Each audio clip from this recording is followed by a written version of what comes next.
Yo, it must suck to be a character in a horror flick. Think about it. You could just be some average ass person chilling, living your best life. Then all of a sudden the world just decides to choose violence and whisk you away into some terrifying situation that you probably won't get out of alive. Man, stop over exaggerating. Look, I'ma teach y'all the best way to survive most horror related plots. Just remember SCBS. SCBS? Yes, sir. Stay clear of the bullshit. You hear an ominous sound coming from the forest? Walk away. You get a weird request from some shady dude on the street? Walk away. If you feel any kind of sus energy whatsoever, just turn around and leave. People really underestimate the power of minding your business. Huh.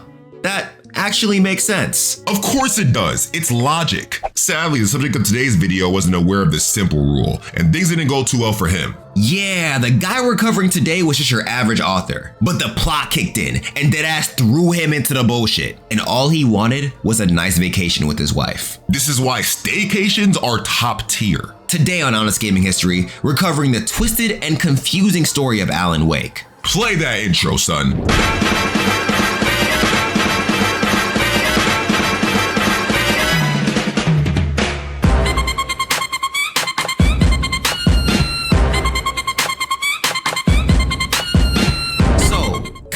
About that SCBS rule, what happens if you get kidnapped? Hey, I said most horror-related plots. If you're out here getting horror movie kidnapped, then you either mess up the first rule or you're just unlucky. Ah, I see.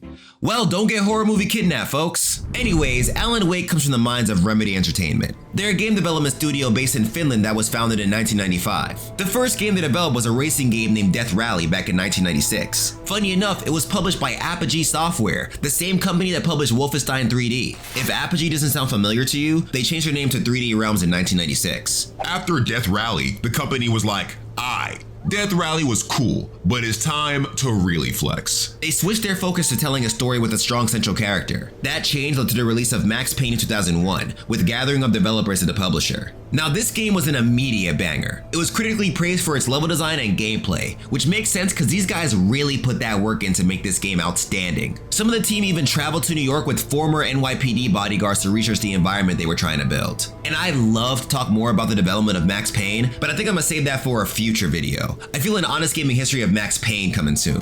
Boy, don't make promises you can't keep. It's not a promise, I said I'm feeling it. Anyways, Max Payne got mad love from the gamers in 2001, which led to Remedy creating Max Payne 2, The Fall of Max Payne, with Rockstar in 2003. This game's release was also met with critical acclaim, but sadly it sold poorly. After this, the Max Payne franchise was taken by Rockstar and they moved on to make Max Payne 3. Excited to work on something new, Remedy was like, you know what? I think we're gonna have to flex even harder. Then with inspiration from Stephen King, they released Alan Wake with Microsoft in 2010. People loved it for its look and pacing. Seems like Remedy found their stride with this one. The story follows, well, the person in the title, Alan Wake. He was born in 1978 and sadly never knew who his father was. The poor kid was also terrified of the dark, but his mom was like, I got you, bro, and gave him a small light switch she called a clicker. Alan lost his fear of darkness after that. He kept that clicky on him just in case he tried to mess with him though. Years later, he met his friend Barry Wheeler, who ends up becoming his agent in the future. Then Alan developed a love for Stephen King, and that inspired him to start writing. He was known for making fire-ass crime thrillers. His magnum opus was his Alex Casey series. Every single book in the series became a bestseller, so our boy was making bank. Then he got married to a photographer named Alice, and life was pretty damn good. But as you guys know, video game protagonists aren't allowed to have nice lives. And this is a horror game, so pleasant, normal lives are definitely not allowed.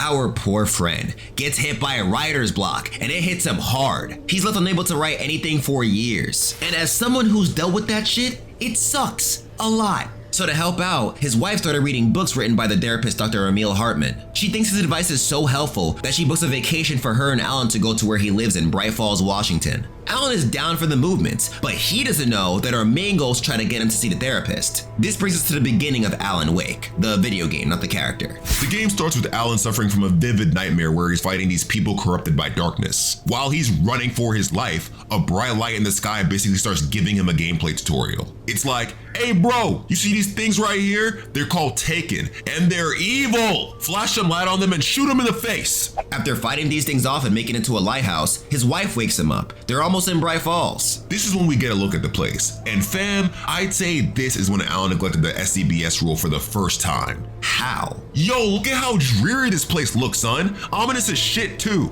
I don't know about Alan, but when I think of vacation destinations, I think of places that make me happy. This woman just brought my boy to a place that either has a missing persons problem or supernatural forces going crazy. If I were Alan, I would have been turned back. Huh, I see your point. So, Alan and his wife make it into the small Washington town. They go looking for a dude named Stucky to get the keys for their cabin. But while looking for him, Alan is met by some creepy old lady in all black. Sus! She's like, yo, Stucky's sick right now, but I got your keys and directions right here. Then this dude ignorantly takes the keys and directions from the woman. This is definitely breaking the rule, bro. Absolutely! I can smell the sus coming off this lady from here, Alan, and I'm not even in the game. How you gonna let the plot do you like that, bro? With everything they need, he and his wife head out to their cabin, but Stucky comes out with their actual keys. Welp, guess it's all downhill from here. Should've peed the sus energy, bro. The couple makes it to Bird Leg Cabin on an island on Cauldron Lake, and this is when Alice tells him the real reason for their vacation. This pisses Alan off. He's like, really, girl? You said vacation, not therapy. Then he storms off. But a few minutes later, he hears his wife scream from the cabin. He guns it back to the place, only to watch Alice get dragged to the bottom of Cauldron Lake.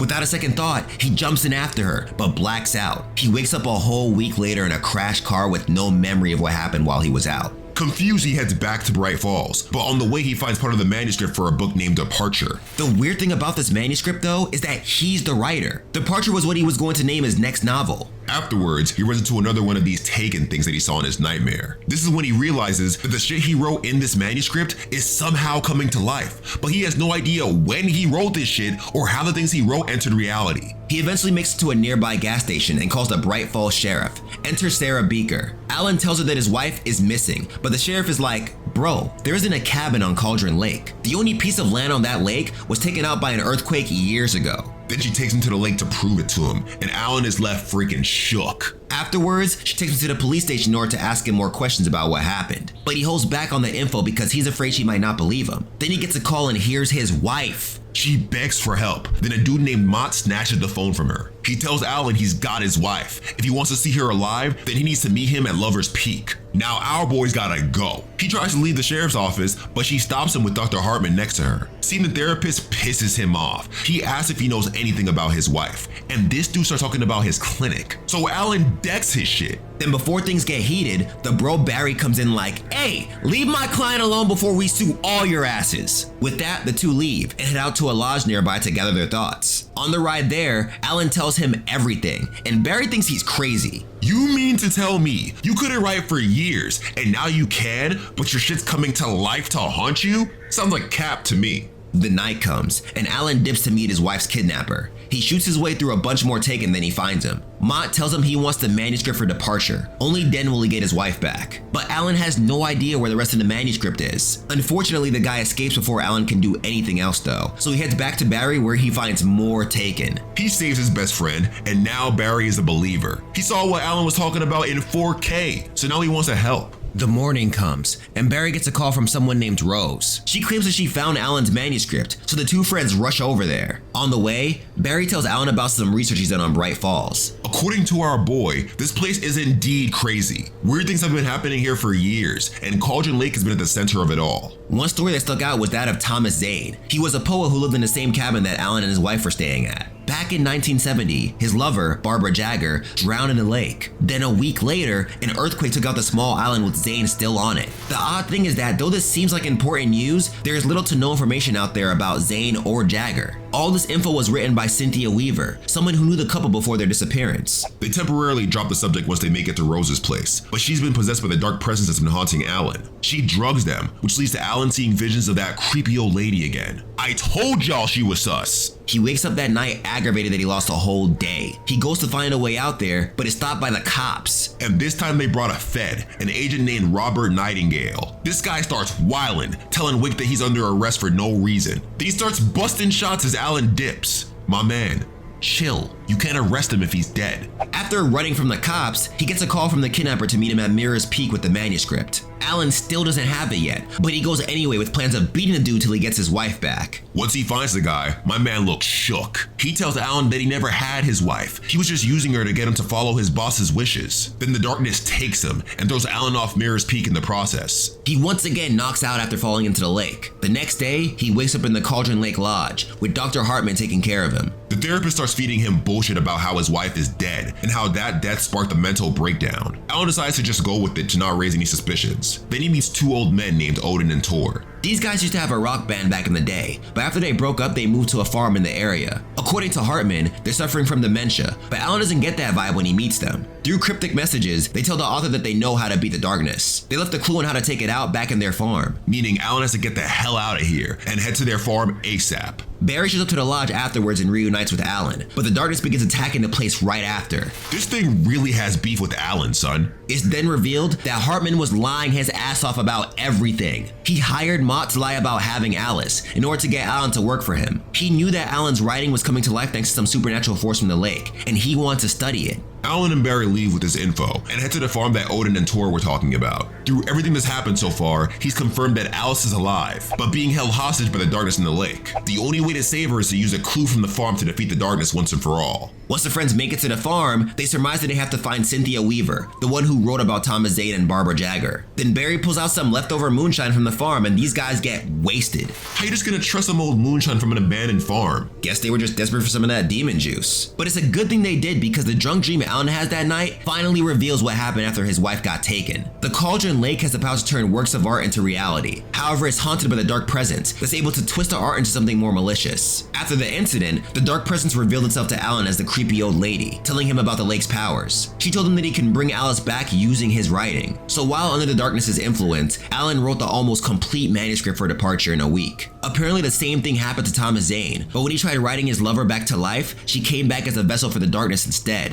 So that creepy old lady is actually a possessed Barbara Jagger. While writing the manuscript, a part of Alan knew he was being controlled by some supernatural force. So he wrote Thomas Zane into the story to work as a light to take him out of the darkness. That's why that light taught him how to fight off the darkness in the beginning of the game. It was Zane. After breaking out of the darkness's spell, Alan tried driving back to town, but because he was still out of it, he crashed. That's why he woke up in the middle of a car accident. After the dream, he wakes up with a gun pointed at him by bitch-ass Agent Dickengale. He arrests Barry and Alan and takes the manuscript for himself. For some reason, he wants the manuscript too. Then night comes, and the dark presence goes back on its bullshit. It snatches up the FBI agent that starts attacking the police station. Barry and Alan then team up with the sheriff, who's probably confused as fuck right now. A few days ago, she was dealing with the missing persons case. Now she has to actually fight the darkness. This must be a lot. After the smoke, they hop in a helicopter to finally meet Cynthia Weaver. She's their last hope. When Alan finds her, she tells him that she's been waiting a long time for him. Apparently, Alan being here was all part of Zane's story.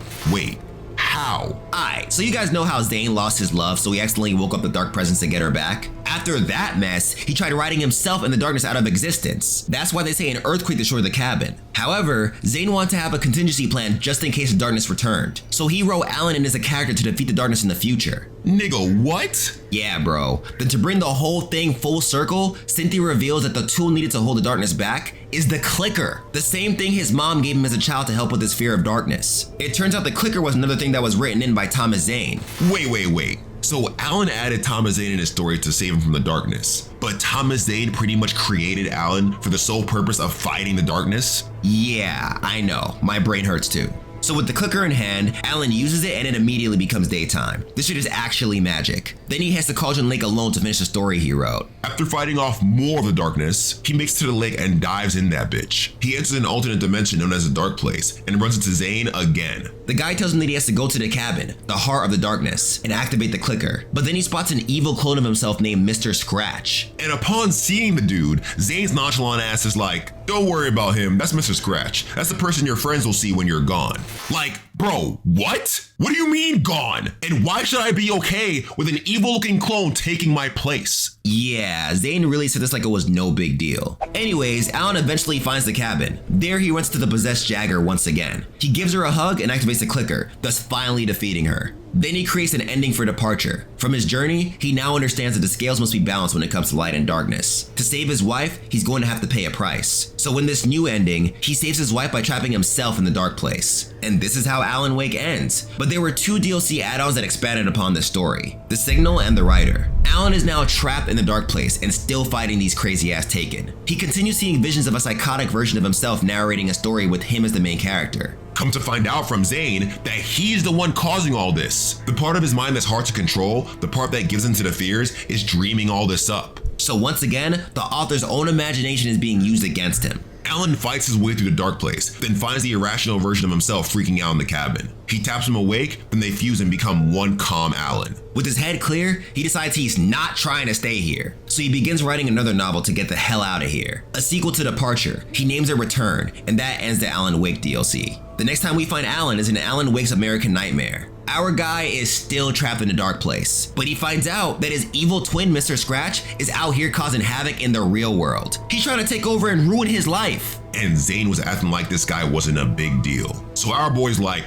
well, can't have that. Then writes himself into the real world within his current book Return. First thing he notices about this place is that the dark presence is still here wilding out. The Taken are still a problem. He fights his way through them while finding more pages of the Return manuscript. He eventually makes it to a drive-in movie theater where the ending resides. But Mr. Scratch pops in like, Ha! Got him! Then Ned uses his power to slap Alan back to the beginning of this game. Zane, what was that about not worrying about this guy? Were you aware that he could control time? Annoyed and confused, Alan begins retracing his steps, picking up more information about Return on the way. But every time he gets close to defeating Mr. Scratch, the guy hits him with the time loop again. Finally, on the third loop, Alan finds out that his wife Alice created a movie as a tribute to their relationship. He puts the film up on the drive-in projector, and it erases Mr. Scratch from existence. In the end, it took Alice's love for him to defeat his dark self. As the film concludes, we see our Alan staring into the distance. Alice appears surprised to see him, then the two share a loving embrace, happy to be reunited. Or are they?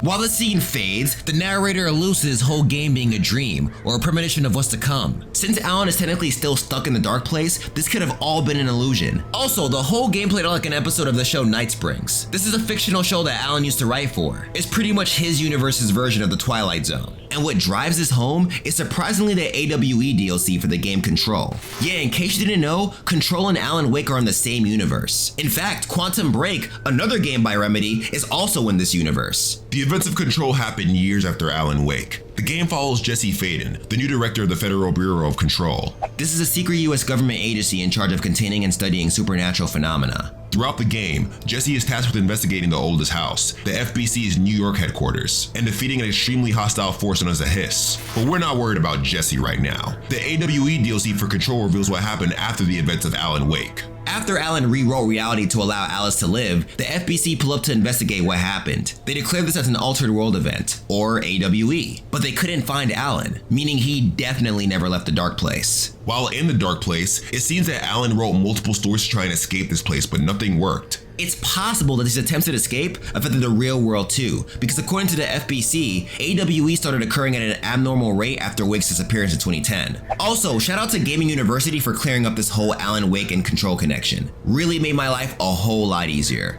Anyways, back when the FBC was investigating Bright Falls, they started looking into Dr. Hartman. Aware that he was conducting experiments to figure out the nature of Cauldron Lake, they confiscated all of his research. So in a desperate attempt to learn more about this weird-ass lake, Hartman dived in the bitch like a dumbass. The dark presence possessed him within minutes. Luckily, the FPC captured and detained him. However, during his time in confinement, the Hiss attacked the Oldest House and possessed him along with the dark presence. This turned Hartman into a whole new being. In the DLC, Jessie is summoned to the investigation center of the Oldest House by a vision of Alan Wake. There, she's tasked with finding and killing the mutated Hartman that stalks the sector. On her journey, she's met by multiple visions of Alan Wake, who talks about all the shit he's been going through in the dark place. But the odd thing about it is that, in a lot of cases, Alan sounds like he's narrating what's happening. It's almost like he's in the dark place right now, using his writing to alter reality. Eventually, Jessie finds Hartman and takes him out. However, after the fight, she receives a warning about an AWE, but the machine says it's going to occur a few years in the future. Then we're met by a chilling message from Alan. He says, "It's happening again.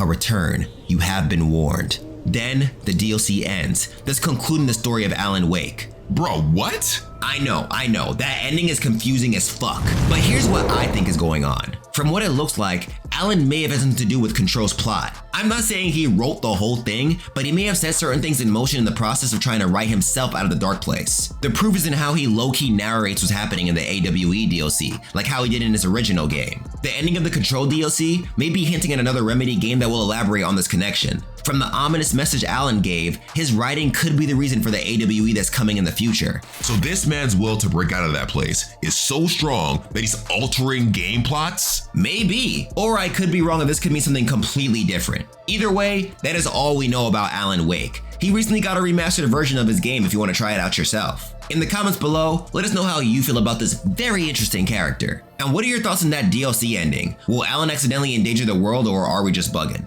Bro, with how this plot went, I honestly have no idea. Me neither. But it would be dope if we're right. Imagine a character from one game directly influencing a game made 9 years in the future? Son! But with all that being said, end screen.